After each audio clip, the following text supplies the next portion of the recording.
오늘은 야고보서에 나오는 생명의 면류관에 대한 내용을 다루는 마지막 시간입니다. 다음에 요한계시록에 나오는 생명의 면류관을 한 번 더 다루려고 하는데 다음 주일이 성탄절 전 주일이고 그 다음 주가 성탄절이라서 성탄 관련된 말씀을 할지 그냥 생명의 면류관에 대한 내용을 할지 아직 결정을 못했습니다. 우리가 이 야고보서 본문 같은 경우에는 본문이 나와 있는 순서대로 다루지 않고 좀 왔다 갔다 하면서 다뤘기 때문에 오늘 본문도 이 9절에서 11절 그리고 12절에서 15절을 건너뛰고 그 부분은 우리가 첫 번째 시간에 다뤘기 때문에 건너뛰고 16절에서 18절 이렇게 연결되지 않고 건너뛰는 그 본문을 선택을 했기 때문에 본문으로 들어가기 전에 제가 첫째 시간에 말씀을 드렸어요. 이 1절에서 18절 내용은 크게 5 부분으로 나눌 수 있다. 그래서 그것을 좀 조합을 해서 왔다 갔다 하기는 했지만 3번의 말씀을 드리려고 한다라고 말씀을 드렸는데 이 5 부분으로 된 1절부터 18절까지 본문을 좀 정리를 해보고 그 후에 오늘 본문 내용을 조금 더 자세히 살펴보면 좀 이해가 더 쉽겠다 하는 생각이 들어서 먼저 정리를 좀 하겠습니다. 첫 번째 부분은 1절에서 4절까지입니다.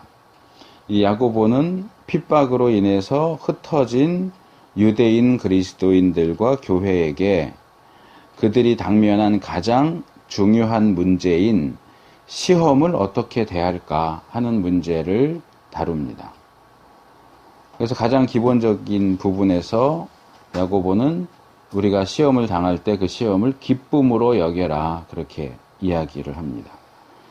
왜냐하면 그 시험을 통과하는 과정에서 인내가 만들어지고 우리가 그 인내를 완성시킬 때 우리 자신도 완성될 것이기 때문이다. 요 2절에서 4절은 지난주에 살펴본 내용이죠. 그 다음 이제 두 번째 부분이 5절에서 8절. 이것도 지난주에 살펴본 내용인데, 이제 그런 후에 우리가 어떻게 시험을 참고 견딜 수 있는지 하나의 팁을 제공하는데, 그 첫 번째 부분이 지혜입니다. 이 하나님이 어떤 분이신가 하는 것들을 같이 이야기하면서 이런 하나님의 속성 때문에 우리가 이 시험을 바르게 이해하고 참아내기 위해서 지혜를 구한다면 사실상 구하기만 하면 지혜를 다 받을 수 있다 하는 것을 이야기하고, 그러나 우리가 믿음으로 구해야지 의심하면서 구한다면 또는 구해놓고서도 의심한다면 지혜를 받을 수 없다. 지혜를 받을 수 없다면 결론적으로 시험을 통과하기가 무척 힘들어지겠죠. 그래서 이 시험과 지혜는 별로 관계가 없어 보이지만 굉장히 중요한 그런 관계를 맺고 있는 것을 보게 됩니다. 그리고 이제 오늘 살펴볼 9절에서 11절, 이제 뒤에서 더 말씀드리겠지만 그래도 전반적인 어떤 흐름을 좀 살펴보면 이 세 번째 부분은 지혜를 실제적으로 적용시키고 있어요. 하나님께 구해서 하나님으로부터 지혜를 얻은 사람은 그 사람이 누구든지 또는 어떤 형편에 있든지 자기 자신에 대해서 또는 자기 자신과 관련된 것들에 대해서 자랑하지 않는다는 거예요.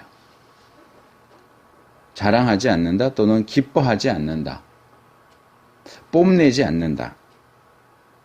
이 낮은, 가난한, 비천한, 겸손한, 이게 다 여러 의미가 다 포함되어 있는데, 이 낮은 자는 자신의 높음 또는 부함, 귀함을 자랑하고, 부한 또는 높은, 고귀한 자는 자신의 낮음, 가난함, 겸손함을 자랑하라고 이야기합니다.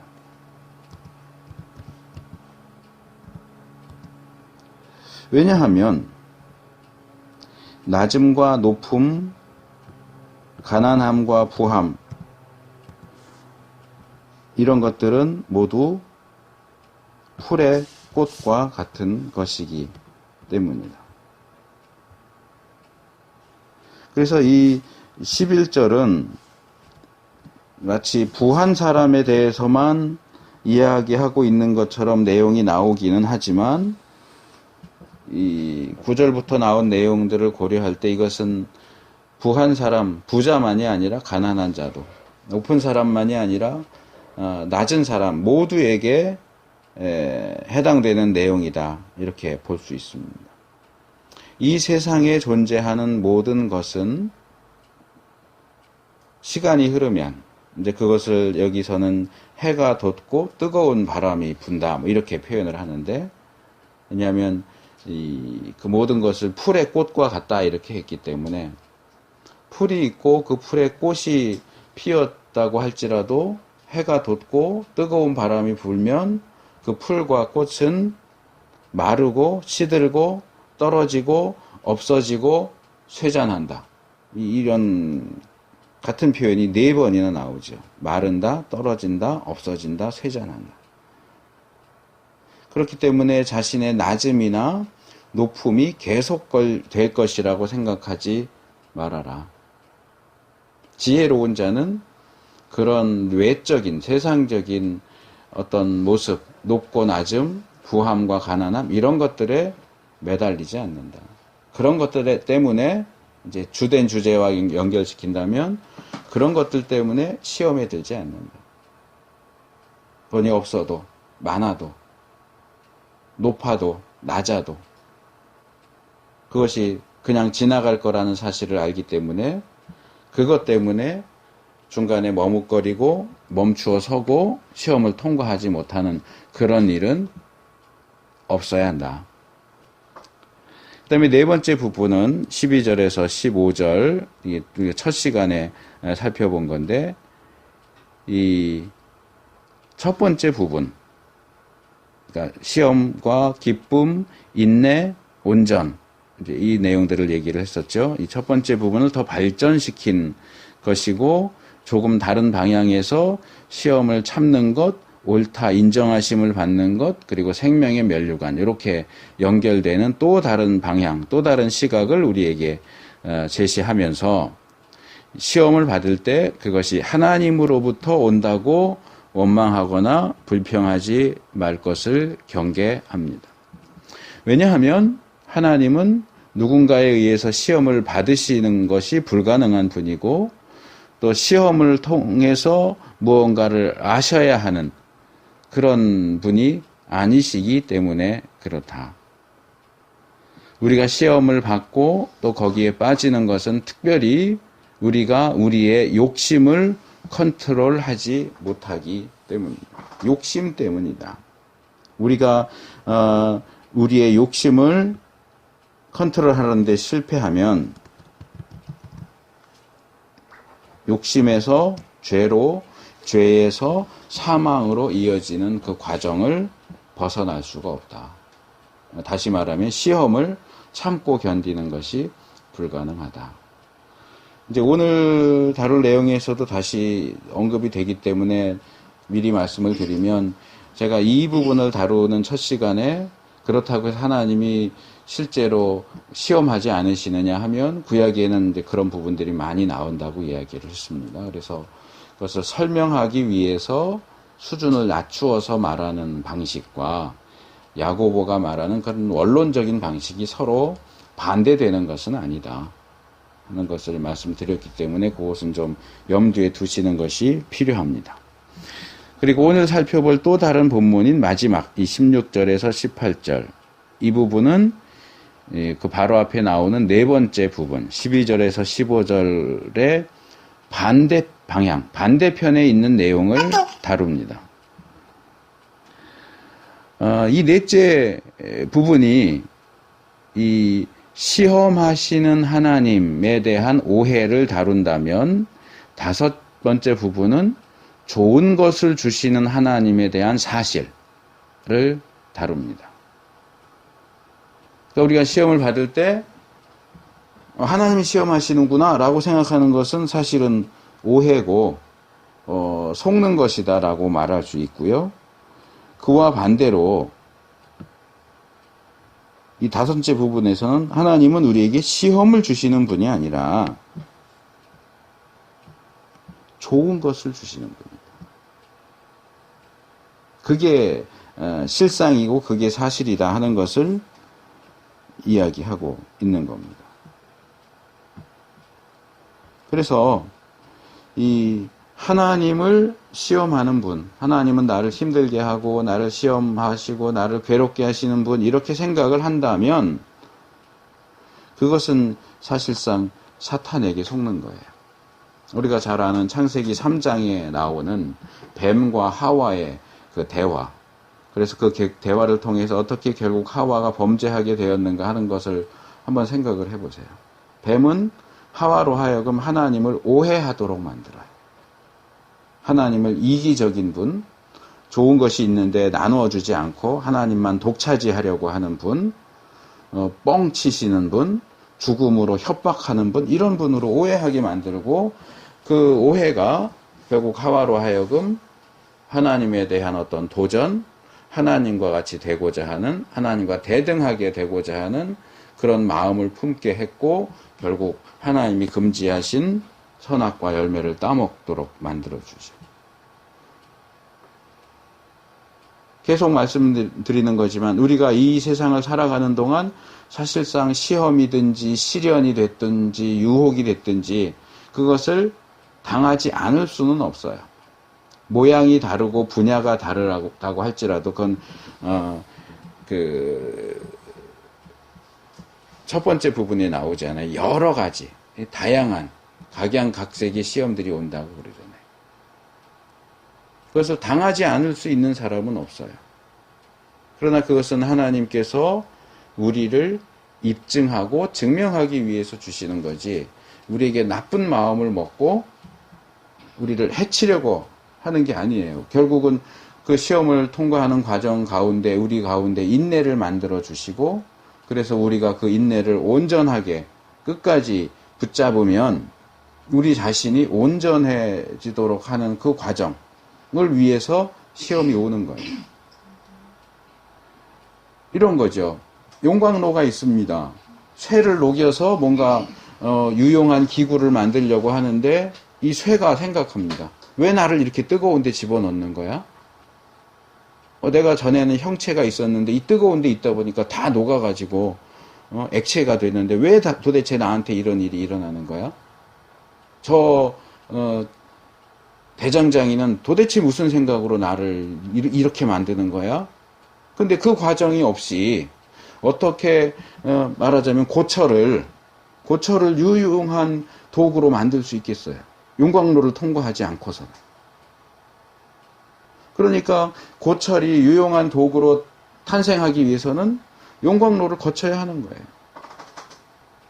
용광로를 거쳤더니 또 어디다 부어놓고 또 망치로 자꾸 때리네? 왜 자꾸 나를 때리는 거야? 그 때리는 과정이 없으면 쇠가 단단해지질 않잖아요. 가위 대충 만들어서 쓰다가 뚝 하고 부러질 거 아니에요. 그러니까 그 쇠를 단단하게 정말 유용한 도구로 만들기 위해서 때리는데 쇠가 맞으면서 아이고 죽겠다 저 나쁜 대장장이 나를 이렇게 때리다니. 그거 얼마나 어리석은 얘기예요. 우리는 말하자면 고철 같은 존재예요. 그래서 하나님이 우리를 용광로에 넣어서 녹이시는 거죠. 그리고 때리시는 거예요. 하나님이 보시기에 유용한 귀한 도구로 만들기 위해서 녹이고 뜨거운데 녹이고 망치로 때리고 하는 그 과정을 거칠 수밖에 없는데 우리는 그것을 하나님을 원망하는 어떤 이유로 하나님은 나를 괴롭히는 내 원수, 원흉 이런 식으로 생각한다면 그것은 사탄이 하와를 속이듯이 우리를 속이는 것과 마찬가지예요. 그래서 이 다섯째 부분에서는 야고보가 하나님은 우리에게 시험을 주시는 분이 아니라 모든 종류의 좋은 것들과 온전한 것들을 주시는 변함이 없으신 아버지이시다 하는 사실을 이야기하는 겁니다. 그리고 우리에게 좋은 것을 주시는 아버지이신데 그럼에도 불구하고 왜 현실 속에서 우리가 시험을 통과해야 하느냐. 이제 그 부분에 대해서 이제 최종적으로 18절에서 말하는 게 그거죠. 우리의 아버지이신 하나님이 우리에 대해서 품으신 뜻과 계획이 뭐냐. 우리를 모든 피조물 가운데서 첫 열매로 삼으시기 위해서 우리를 낳기 위한 과정이 바로 시험이다. 그런 하나님을 우리가 오해하면 안 되지 않겠느냐. 그 하나님의 뜻을 바로 알고 깨닫고 따라야 하지 않겠느냐. 이게 말하자면 이 시험과 관련된 짧지 않은 1절에서 18절까지 내용의 결론적인 부분이라고, 적용적인 부분이라고 말할 수 있겠죠. 그래서 이렇게 일단 1절에서 18절까지 이르는 그 야고보의 그 이야기의 전반적인 흐름을 제가 말씀을 드렸고, 또 오늘 살펴볼 9절에서 11절 그리고 16절에서 18절의 대체적인 어떤 방향, 개요적인 측면도 말씀을 드렸습니다. 이것은 우리가 이 본문을 이해하는데 굉장히 중요하기 때문에 일단 염두에 두시고 이제 해당 본문을 조금 더 자세하게 살펴보도록 하겠습니다. 먼저 첫 번째 부분 이제 9절에서 11절입니다. 지난주에 우리는 시험을 참고 통과하는데 꼭 필요한데 그럼에도 불구하고 우리 대부분에게는 부족한, 모자라거나 또는 없는 이 지혜를 구해서 얻는 문제를 살펴봤습니다. 어떻게 하면 지혜를 얻게 될 것인지 또는 어떻게 하면 지혜를 얻을 수 없게 되는지까지도 이제 이야기를 했는데, 이제는 이제 그 상황을 넘어서서 우리가 우리 아버지 하나님께 지혜를 구해서 지혜를 얻었다라고 이제 생각을 하고 이야기가 진행되는 겁니다.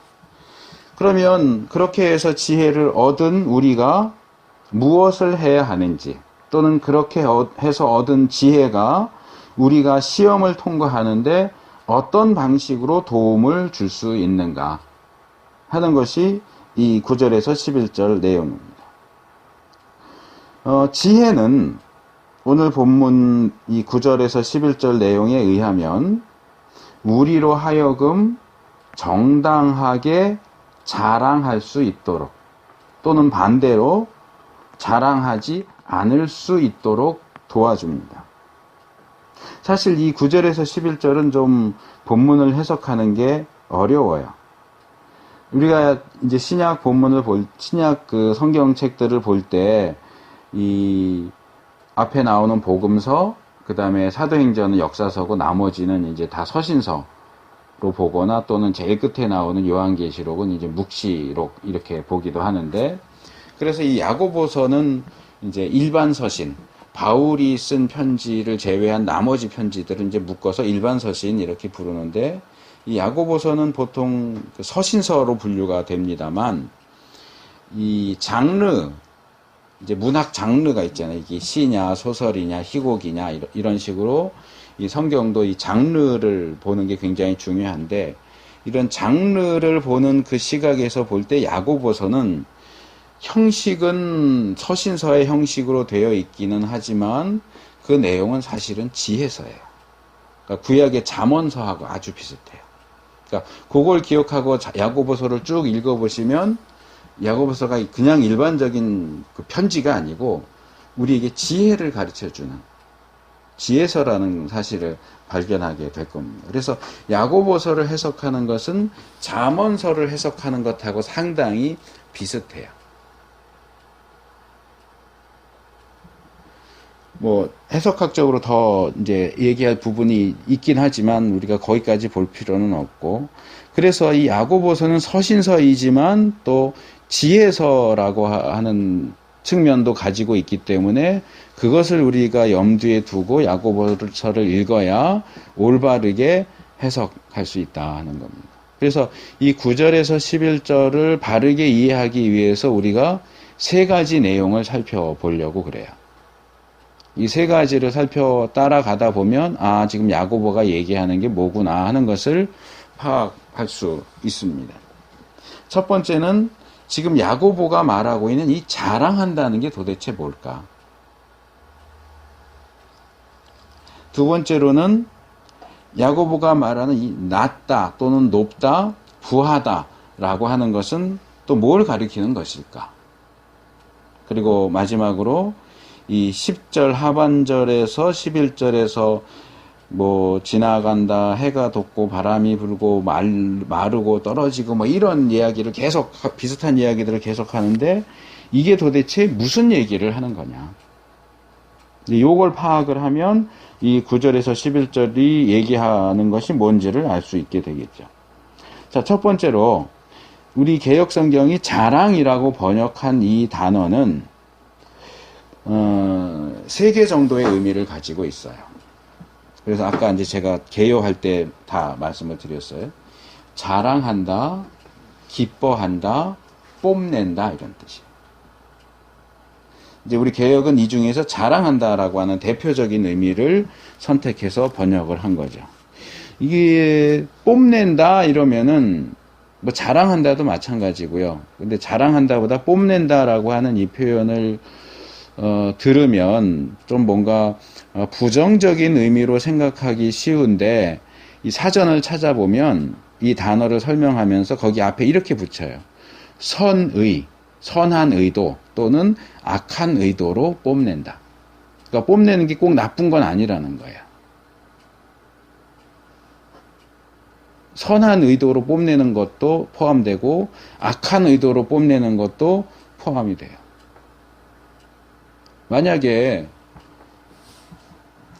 만약에가 아니고 실제적인 예를 들어볼까요? 저희가 진아랑 얘기할 일이 별로 없어요. 그리고 진아도 별로 얘기를 안 하고. 그런데 며칠 전에 이렇게 밤에 이렇게 오더니 저한테 그러더라고요. 가르치는 애들 오늘 시험 받는 4명이 시험 봤는데 4명 중에 3명이 100점을 맞았대요. 그리고 1명은 1등을 했대요. 그 뽐내는 거죠. 근데 그게 악한 의도로 뽐내는 걸까요? 악한 의도로 자랑하는 걸까요? 그건 선한 의도로 자랑하는 거예요. 제가 그 얘기를 들어도 진아를 질투하지 않아요. 왜? 부모고 자식이니까. 그러니까 뽐낸다는 게 꼭 나쁜 거냐? 그렇지 않아요. 자식이 어디 가서 뭘 잘해갖고 상을 받았다. 그거 엄마 아빠 나 상 받았어. 그 유명한 얘기 있잖아요. 제가 아마 고등학교 때인가 중학교 때인가 장정구 선수가 막 그렇게 두들겨 맞다가 이기고서 인터뷰할 때 그러잖아요. 엄마 나 챔피언 먹었어. 그래서 그랬잖아요.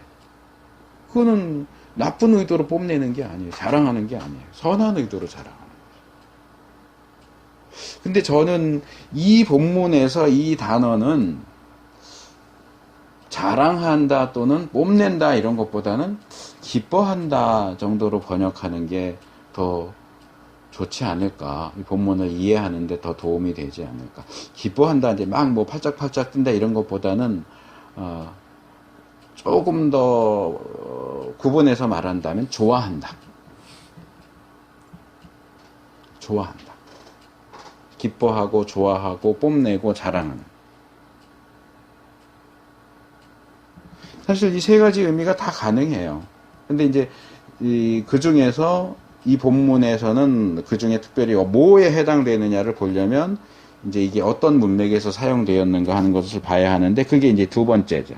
이 낮다, 높다, 부하다라고 하는 이 단어들이 얘기하는 게 뭐냐. 이 낮다, 낮은 형제는 낮은이라고 번역된 이 단어는 이게 우리가 영광의 면류관 다룰 때 베드로전서 5장 5절에 청년들아 장로들에게 순복하고 겸손으로 허리를 동일하라고 할 때 이 겸손이라고 번역된 단어랑 같은 단어예요. 그래서 그때도 제가 설명을 드렸는데 이 단어는 기본적인 의미가 땅에서 멀리 떨어져 올라가지 않았다. 그러니까 땅하고 가깝다. 이 지면을 기준으로 할 때 멀리 떨어져 올라가면 높은 거죠. 근데 조금 올라갔으면 낮은 거죠. 그래서 그렇게 높지 않다. 낮은 그런 뜻이에요. 그래서 중립적인 의미에서 낮다라는 의미가 기본적인 의미지만 이제 여기서 주로 부정적인 의미로 발전이 됐어요. 사회적인 그 계층에서 낮은 사람은 천한 사람이죠. 그래서 천하다, 초라하다. 이 사람들은 힘이 없으니까 힘이 있는 사람들에 의해서 짓눌려요. 그래서 천한, 초라한, 짓눌린, 굴욕감을 느끼는 또는 비굴한, 우울한 이런 뜻들을 가지고 있어요. 그리고 이제 하나 긍정적으로 사용되는 건 뭐냐 하면 겸손한. 그러니까 사실상 낮은 자리에 있으면 겸손할 수밖에 없어요. 낮은 자리에 있는 사람이 어떻게 교만할 수 있겠어요? 객관적으로 볼 때 나의 어떤 서 있는 위치도 직책도 가지고 있는 것도 다 낮고 초라하고 천한데 어떻게 교만할 수 있겠어요? 물론 또 천한 사람들끼리는 또 그 안에서 또 잘난 체하고 하는 게 있을 수 있겠지만 객관적인 커다란 시각에서 볼 때는 낮은 위치에 있는 사람들은 교만하기가 힘들죠. 그래서 이제 그나마 겸손하게 볼 수 있는, 긍정적으로 볼 수 있는 게 겸손하다. 그러니까 중립적인 의미에서는 낮다. 부정적인 의미가 거의 한 80%인데 뭐 천하다, 초라하다, 짓눌린다, 굴욕감을 느낀다, 비굴하다, 우울하다. 그 다음에 긍정적으로 볼 수 있는 건 딱 하나, 겸손하다. 그래서 제가 이 단어가 신약에서 어떻게 사용됐는가 이렇게 찾아봤더니 한 10번도 사용이 안 됐어요. 근데 그 중에 한 3, 4번은 겸손한으로 이제 되고, 뭐 낮다, 비천하다, 뭐 이런 식으로 이제 주로 사용이 됐어요.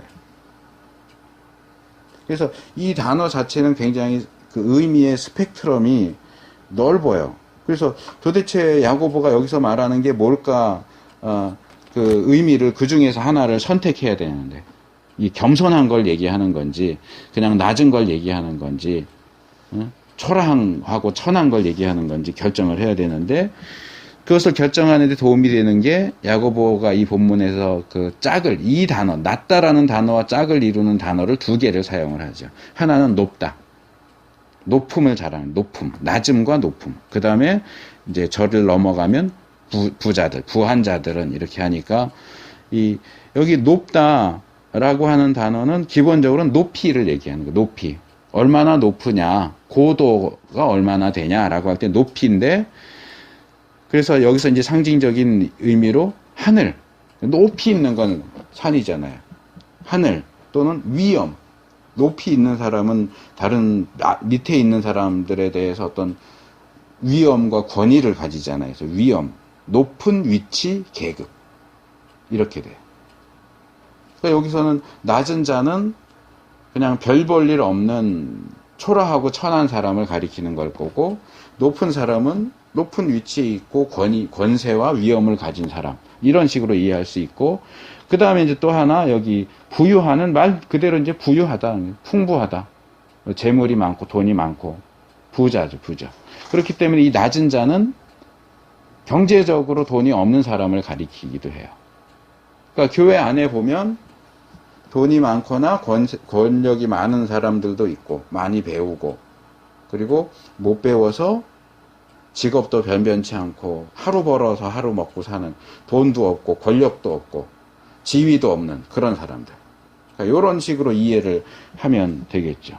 그러니까 여기서 야고보가 말하는 것은 경제적으로 부유한 자들과 가난한 자들, 또는 어떤 위치상 높은 위치에 있는 자들과 낮은 위치에 있는 사람들. 근데 일반적인 얘기죠. 교회 안에서 교회의 어떤 직급상 높고 낮고를 얘기하는 게 아니고 일반적인 의미에서 그런 얘기를 하는 것으로 볼 수 있습니다. 그런데 이제 그런 상황에서 낮은 자, 가난한 자에게 너희의 높음을, 부유함을 자랑해라, 이렇게 얘기를 한단 말이에요. 이해하기 참 힘들죠. 낮은 자는 돈이 없어서 낮은 거예요. 가난한 자는 돈이 없어서 가난한 거예요. 낮은 자는 권력이 없기 때문에, 위엄과 어떤 지위가 없기 때문에 낮은 자잖아요. 그들에게는 높음도 없고 부유함도 없는데 너희가 가지고 있는 높음과 부유함을 자랑하라고 이야기를 해요. 이게 이제 어떻게 보면, 이제 너희가 앞으로 높아질 거고, 앞으로 부유하게 될 것을 자랑해라. 이런 식으로 설명할 수도 있겠지만, 그게 불가능해요. 원문을 보면. 왜냐하면, 이 부분에서 우리 개혁성경이 좀 번역을 잘못했어요. 이 부분은 잘했는데, 그 뒤에 이제 부한자들 할 때, 부한자들은 너희의 낮아짐을, 낮아지는 것. 근데 낮아짐으로 번역하면 안 돼. 그냥 낮음이에요. 낮음. 여기처럼 높음, 낮음 이거예요. 높아진다거나 낮아진다거나 그 얘기가 아니에요. 그러니까 너희는 지금 뭐 세상에서 흔히 말하듯이 이제 바닥을 쳤으니까 더 내려갈 데가 없어. 이제 올라갈 거밖에 없잖아. 그러니까 앞으로 올라가게 될 것을 자랑해라. 그런 식으로 이해하고 말할 수 있을지 모르겠지만 이 헬라어 원문을 보면 그런 설명이 불가능해요. 높아지는 게 아니에요. 부유해지는 게 아니고 너희의 높음, 너희의 부유함을 자랑하래요. 마찬가지로 부유한 자들에게도 마찬가지로 거꾸로 너희의 낮음을 또는 너희의 가난함을. 근데 이 부유한 사람은 낮지 않아요. 지위가 높은 사람이에요. 낮음이 없어요. 그 사람에게. 그리고 돈이 많으니까 부유한 건데 너의 가난함을 자랑하라. 이게 말이 돼요? 이게 꼭 수수께끼 같은 그런 발언을 지금 야고보가 하고 있단 말이에요. 그러니까 그들에게 없는 것을 자랑하래요. 가난한 자에게는 그들에게 없는, 가난하고 낮은 자들에게는 그들에게 없는 부유함과 높음을 자랑하라고 말하고, 부유하고 높은 자들에게는 그들에게 없는 가난함과 낮음을 자랑하래요. 이게 도대체 무슨 얘기냐? 나한테 그게 없는데 어떻게 자랑해요? 그러니까 이게 자랑하다라는 번역이 조금 자랑하다보다는 기뻐하다가 더 맞지 않겠느냐라고 얘기하는 이유 중에 하나가 그거예요. 그래도 이걸로 해석이 다 안 되죠. 그래서 수수께끼 같이 보이는 이 두 가지 항목은 이 세 번째 부분을 이해하면 답을 찾을 수가 있어요. 야고보가 왜 이런 말을 하고 있느냐? 그 이유가 10절 중간에 이는 이라고 하는 단어 그리고 그 이하에 나오는 내용으로 설명이 돼요. 그러니까 여기 이는 이라고 하는 단어는 제가 이제 앞에서 설교 쭉 하면서 이 한글 개혁 성경이 종종 빼먹고 번역하지 않는 것들, 정관사라든지 또는 여기 이제 사용된 것 같은 이런 접속사 이런 것들 잘 번역을 안 한다 그러면 여기는 번역을 잘 했어요. 빼놓지 않고 했어요. 이게 이제 가르라고 해갖고 왜냐하면 뭐뭐 하기 때문이다 이렇게 이제 보통 번역되는 단어거든요. 그럼 이는 이하에서 얘기하는 게 뭐냐? 이 모든 것들, 그러니까 높음이 됐든 낮음이 됐든 부함이 됐든 가난함이 됐든 또는 권력을 가지고 있든 권력을 가지지 못하고 있든 그 모든 것들은 결국 뭐냐? 풀의 꽃이다. 그냥 들판에 피어 있는 풀들 가운데 뭐 우리가 이름도 알지 못하는 그냥 꽃, 들판에 피어 있는 풀에 핀 꽃과 같다. 꽃이다. 그리고 그런 것에, 그런 들의 꽃의 가장 중요한 특징은 뭐냐? 지나간다. 결국 지나간다. 낮음도 높음도 가난함도 부함도 모두 전체 시간의 관점 또는 하나님의 관점에서 보면 풀의 꽃과 같다. 한순간에 지나가 버린다. 한문 표현에 아시는지 모르겠는데 이런 표현이 있어요. 화무십일홍. 들어보셨어요? 화무십일홍. 꽃은 없다. 10일 붉은. 그러니까 10일 동안 붉은 꽃은 없다. 꽃이 피어봐야 10일 가면 많이 가지 10일 지나서도 여전히 그렇게 예쁜 꽃은 없다. 거기서 먼저 어떤 꽃은 1000일 간다 그래. 화무 1000일홍. 근데 이거는 일반적으로 쓰는 표현은 아닌 것 같아요. 일반적인 표현은 화무 10일홍이에요. 10일 붉은 꽃은 없다. 꽃은 10일 가면 오래 간다. 그거예요. 지금 야고보가 말하는 게 그 똑같은 얘기예요.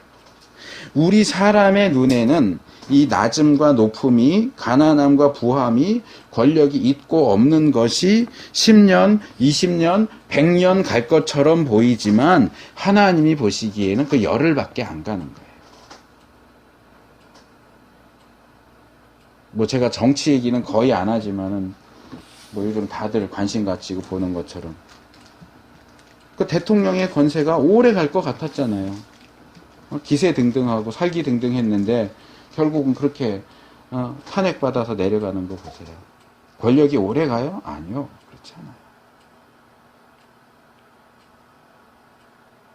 우리의 부함이 오래 갈 것 같아요? 반대로 우리의 가난함이 계속될 것 같아요?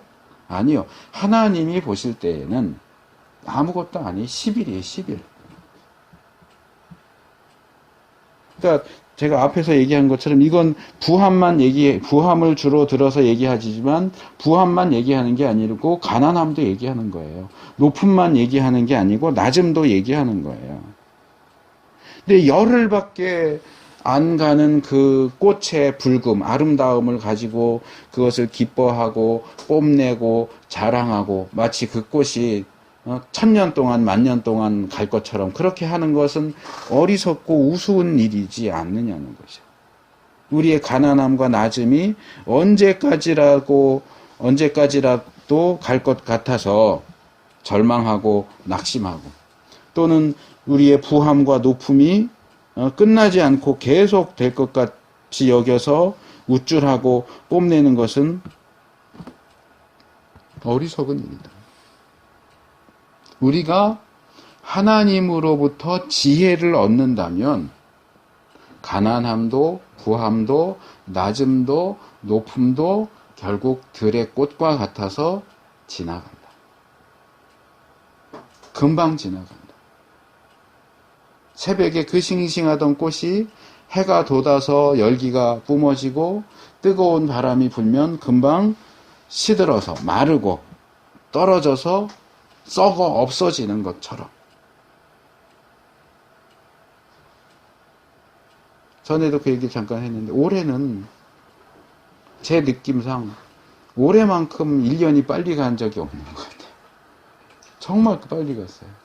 그래서 옛 어른들이 얘기하는 것처럼 이 나이 40대는 시간이 40km로 가고 50대는 50km로 가고 60대는 60km로 간다고 얘기했던 게 다는 아니지만 어느 정도 납득이 되고 체감이 되는 거예요. 아, 시간이 정말 빠르게 가는구나. 젊음도 빨리 가고 권력도 빨리 가고 돈도 빨리 갑니다. 높고 낮음도 빨리 갑니다. 하나님으로부터 지혜를 얻은 사람은 그걸 깨달아요. 그리고 시험도 빨리 갑니다. 끝날 것 같지 않아 보이는데 내가 이루고 있다 그냥 죽을 것 같이 보이지만 그것도 지나갑니다. 지나갑니다. 금세 지나갈 것을 기뻐할 거리, 뽐낼 거리, 자랑거리로 삼아서 그게 전부인 것처럼 그걸 붙잡고 울고 불고 그거 뺏어간다고 하나님 원망하고 불평하고 할 것이 아니라는 얘기예요.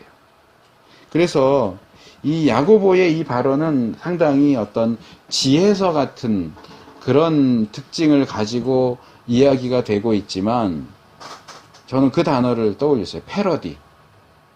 요즘에 패러디 많이 하잖아요. 저는 이 야고보서의 이 본문은 구약에 나오는 예레미야 9장 23절 24절의 패러디 같은 게 아닌가라는 생각을 하게 됐어요. 제가 읽어드리면 여호와께서 이같이 말씀하시되 지혜로운 자는 그 지혜를 자랑치 말라. 용사는 그 용맹을 자랑치 말라. 부자는 그 부함을 자랑치 말라. 자랑하는 자는 이것으로 자랑할지니 곧 명철하여 나를 아는 것과 나 여호와는 인애와 공평과 정직을 땅에 행하는 자인 줄 깨닫는 것이라. 나는 이 일을 기뻐하노라. 여호와의 말이니라. 이 말씀에 어떤 패러디 같은 뭔가 조금 비틀고 조금 이렇게 조금 다르게 특별히 낮은 자는 높음을 자랑해라, 부한 자는 낮음을 자랑해라, 이런 표현들은 잠언에서 종종 보게 되는, 이 잠언이 히브리어로 마샬이거든요. 근데 우리 이제 잠언 그러면 무슨 경구, 격언 이런 거 생각하지만 히브리어 잠언은 굉장히 여러 가지 의미가 있고요. 그 중에 하나는 수수께끼. 삼손이 자기 혼인잔치에서 수수께끼 내잖아요. 뭐 사자처럼 강하고 뭐 죽음처럼 강하고 뭐 단 것이 나고 수수께끼, 그것도 마샬이에요. 야고보도 지금 여기서 수수께끼 같은 얘기를 하는데 그게 결국은 이거다. 다 지나간다.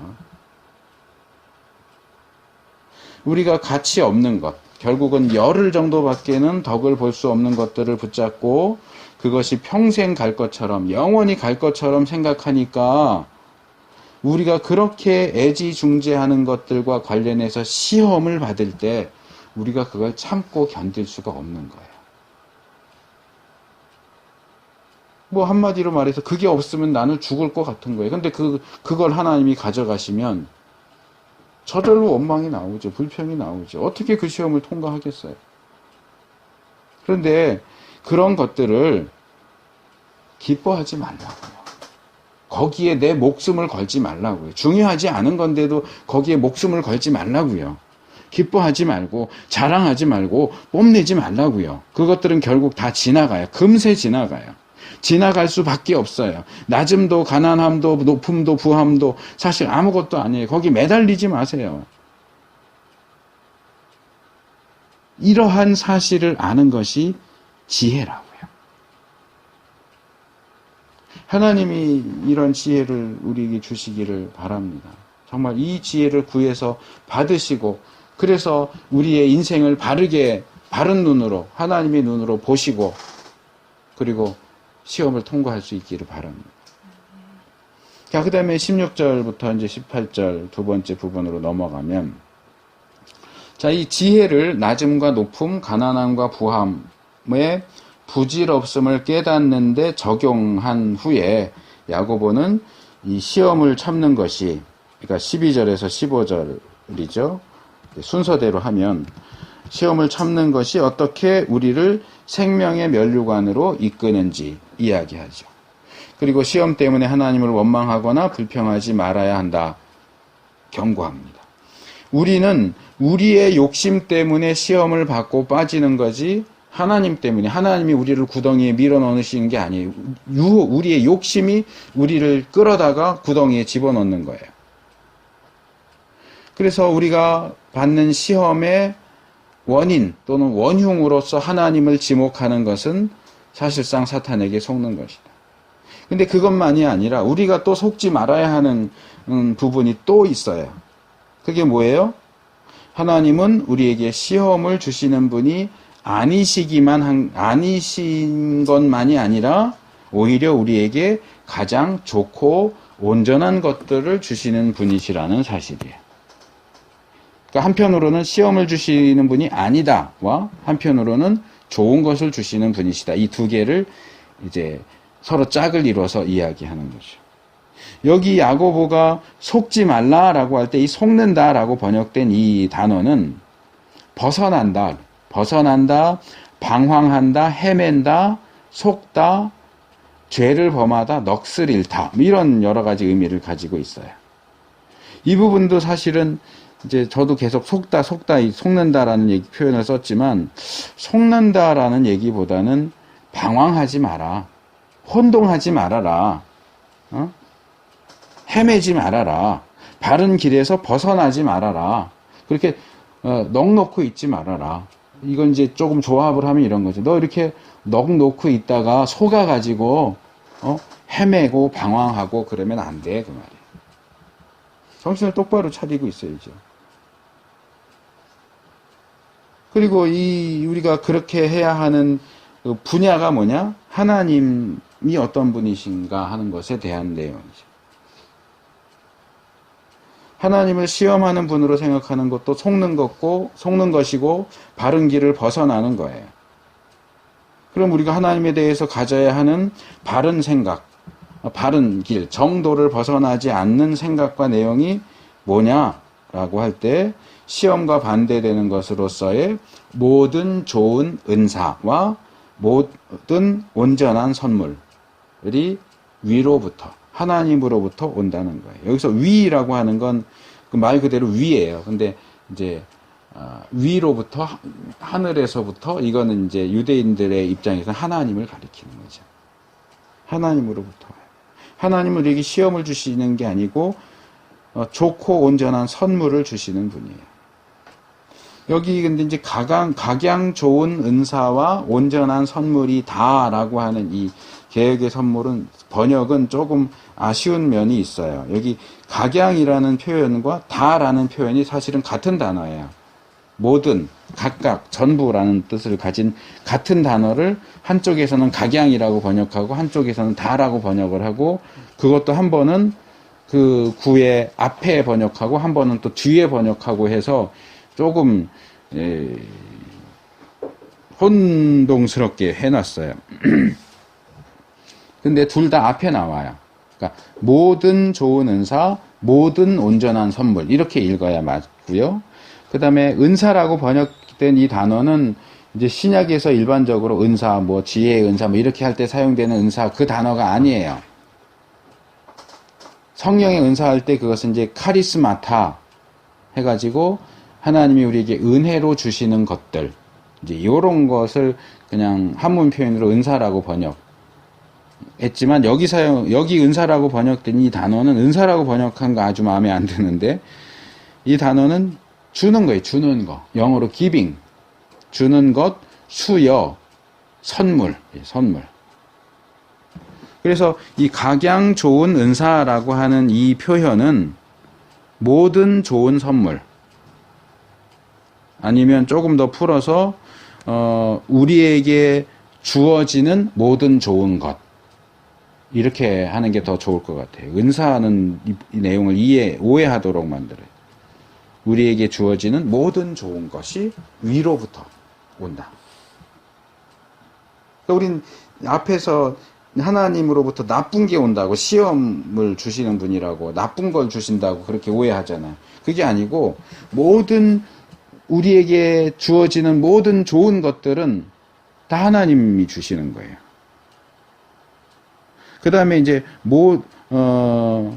선물이라고 번역된 이 단어는 이제 다른 단어인데 역시 이제 수여, 선물, 이제 동의어죠. 선물을 가리키는데 좀 더 특수하게 들어가면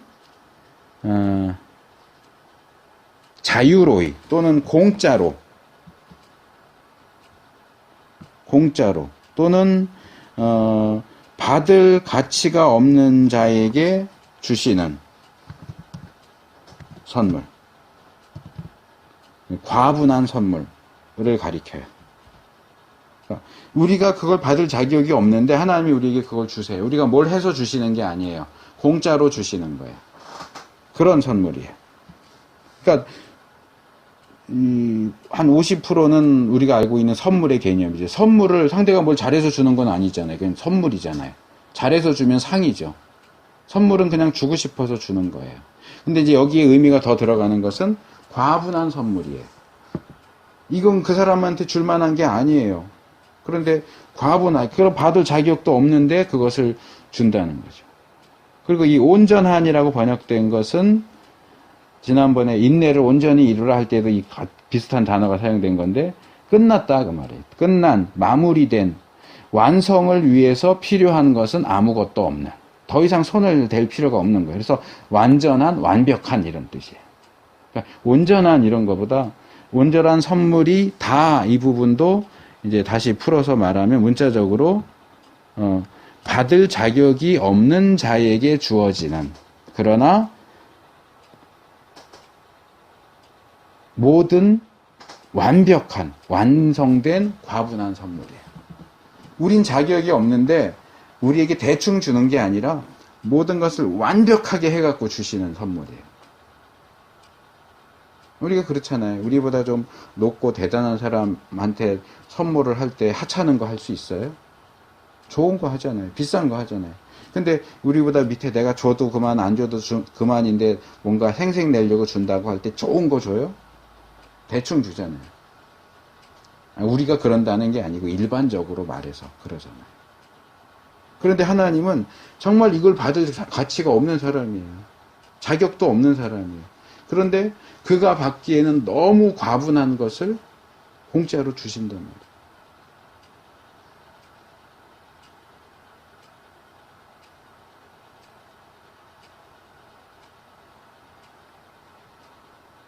그래서 여기 사용된 이 표현들은 하나님께서 얼마나 좋은 것, 그리고 완벽한 것들을 우리에게 주시는지, 그것을 받을 만한 자격이 없는 우리에게 그렇게 좋은 것들을 다 모두 주신다는 사실을 강조하고 있죠. 그럼에도 불구하고 우리가 그런 하나님을 오해하고 왜곡해서 하나님은 나에게 나쁜 것만 주셔. 하나님 나쁜 분. 나한테 나를 시험하고 괴롭게 하시는 원흉. 이런 식으로 생각하고 원망하고 불평하는 것은 결국은 사탄에게 속아서 바른 길을 벗어나고 방황하고 헤매는 그런 모습이다. 그리고 이런 생각, 이런 마음가짐을 가진 사람은 결코 시험을 참고 이겨서 통과하는 것이 불가능해요. 야고보는 이 모든 좋고 완벽한 것들이 위로부터 온다고 조금 애매하게 얘기하지만 곧바로 이어서 이 위가 누구냐? 빛들의 아버지다라고 이야기를 하죠. 요한이 말한 것처럼 요한일서 1장 5절에서 하나님은 빛이시고 그래서 그분에게는 어둠이 조금도 없으세요. 그리고 하나님은 또한 빛들의 아버지이시기도 하죠. 그래서 그 하나님은 우리와 아무 관계가 없는 분이 아니고 우리의 아버지라고 얘기해요. 그래서 빛들의 아버지이시면서 우리의 아버지이시고 빛이신 하나님은 우리에게 어둠을 주시지 않는다는 거죠. 근데 제가 처음부터 계속 이렇게 말씀드린 것처럼 하나님이 우리를 시험하지 않으신다를 오해하시면 안 돼요. 시험을 합니다. 그러나 나쁜 걸 주는 게 아니에요. 좋은 걸 주는 거예요. 그래서 기쁨으로 여기라 그러잖아요. 우리에게 모든 그 좋은 것들이 다만 포장지가 뭐예요?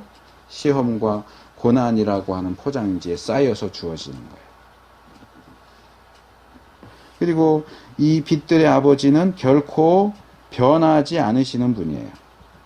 빛이신 하나님이 어둠이 되시는 경우는 결코 없습니다. 그래서 야고보는 그 하나님을 변함도 없으시고 회전하는 그림자도 없으신 분이다 이렇게 얘기하죠. 근데 이 본문이 이 교회 안에서 많이 오해돼요. 이 헬라 철학에서 말하는 신 개념하고 연결돼서 그것을 이제 헬라 철학에서 뭐라고 말하면 부동의 원인, 동인 이렇게 불러요. 자기 스스로는 움직이지 않으면서 모든 것을 움직이도록 하는 원인이 되는 존재. 부동의 원인, 동인. 근데 여기서 야고보는 그런 어떤 헬라 철학적인 개념을 얘기하는 게 아니고 그냥 불변성이에요. 하나님 변하시지 않아요. 여기 사실 이 변하지 않는다, 변함이 없으시고 할 때 이 변함이라고 번역된 이 단어는 이 변화, 변동, 변형, 그리고 저는 이게 가장 좋을 거라고 생각하는데 변덕스러움. 하나님은 변덕스러운 분이 아니에요. 헬라 철학이 말하는 신 개념은 신이 완전하고 완벽하기 때문에 예를 들어서 이런 거예요. 저를 보세요. 제가 지금 저쪽을 보고 이렇게 섰잖아요. 또는 앉았잖아요. 제가 신이에요. 제가 저쪽을 보고 이렇게 자리를 잡았으면 이게 이제 회전하는 그림자가 없다. 그것도 이제 그런 거랑 관련되는데 만약에 제가 이렇게 회전을 해서 몸을 돌려서 이쪽을 보려고 이렇게 돌아 앉았다. 그러면 저는 신이 아니에요. 왜요? 신은 완전하기 때문에 이쪽 방향하고 정했으면 그게 가장 완전한 거예요.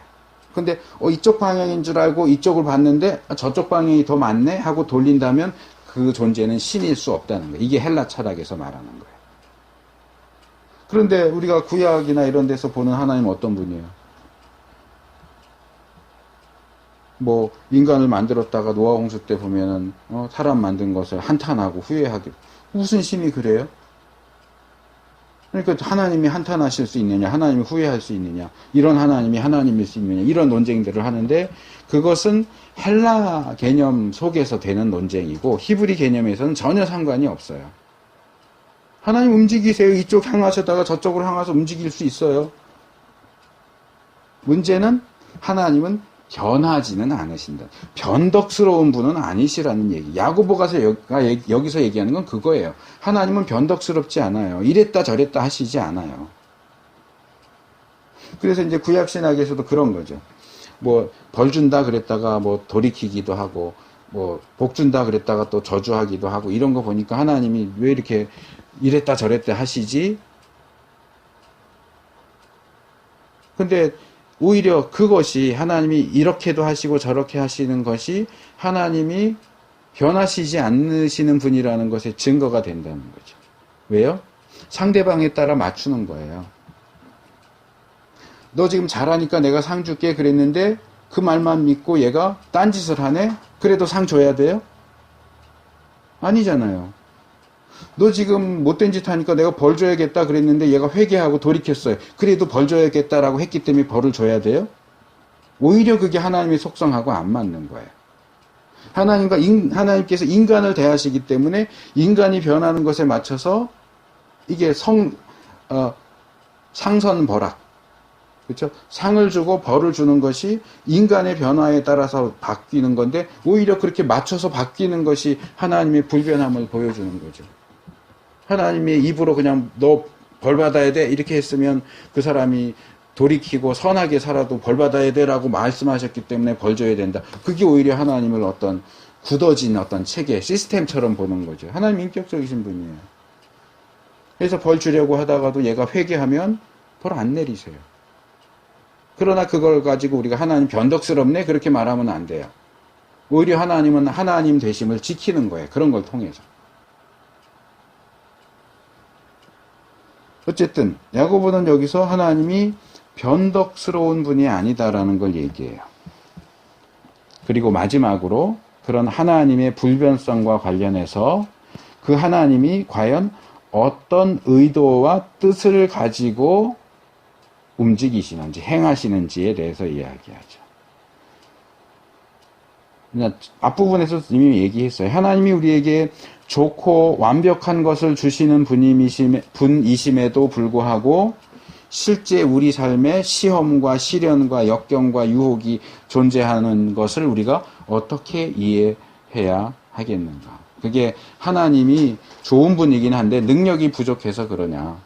제가 전에도 몇 번 얘기했지만 그 유대인 랍비 헤롤드 쿠시너라고 하는 사람이 자기 아들 그 불치병과 관련해서 고민하다가 내린 결론이거든요. 하나님은 좋은 분이긴 한데 능력이 없다. 그래서 우리에게 오는 나쁜 일을 다 막아내지 못한다. 그 올바른 생각이냐? 아니라는 거죠.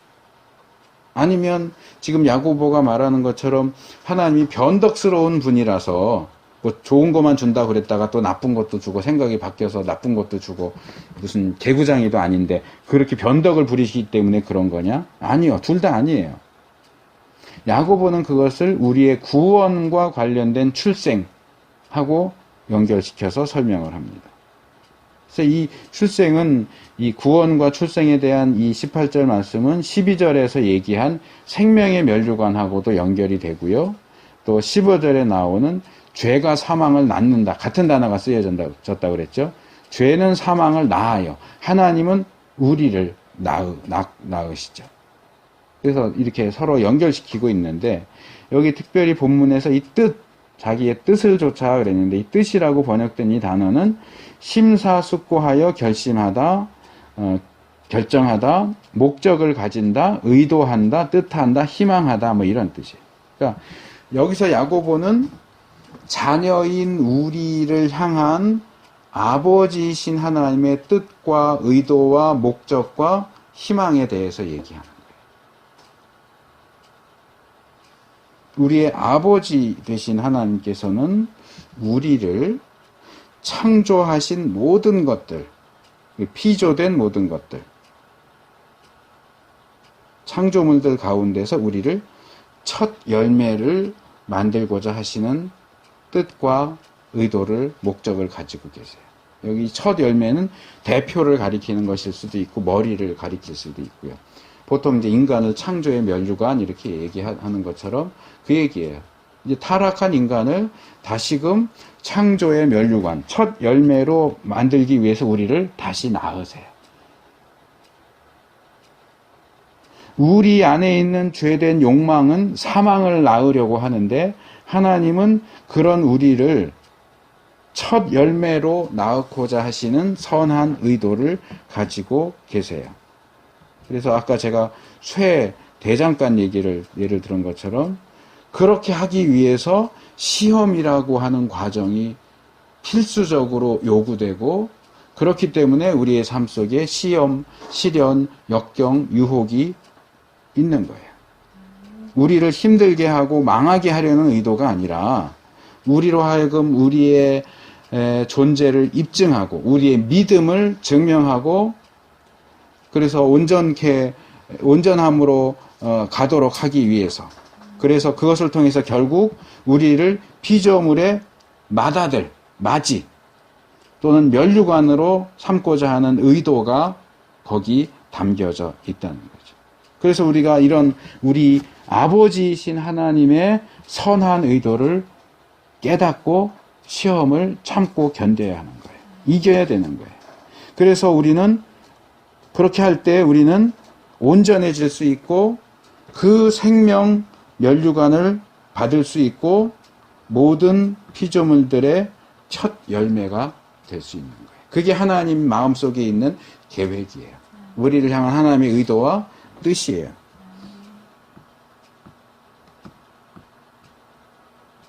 우리가 우리의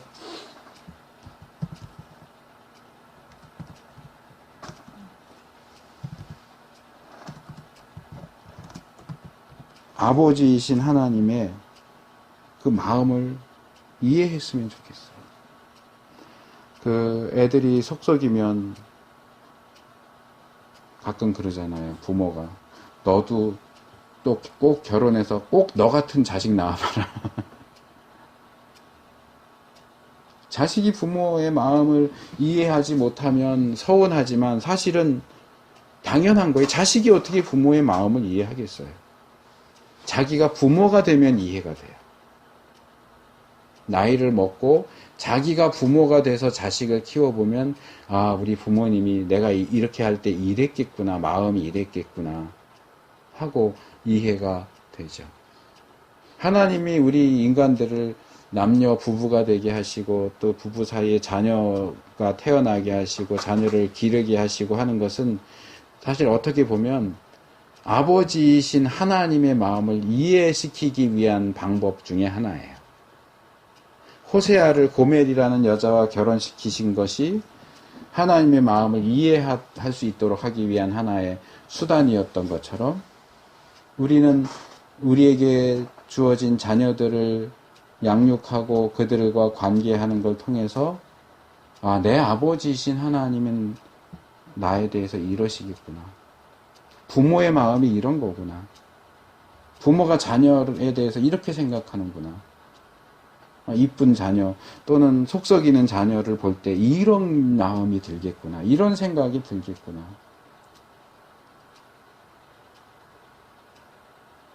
우리가 하나님 아버지의 마음을 이해하고 어떻게 보면 이해할 수 없는 그런 상황들이 우리에게 벌어질지라도 그것을 하나님의 그 선하신 의도를 파악하고 그 우리에게 주어지는 시험과 시련과 역경과 유혹을 끝까지 참고 이겨서 하나님이 원하시는 대로 온전해지고 생명의 면류관을 받고 모든 피조물 가운데 첫 열매가 되는 우리가 될 수 있기를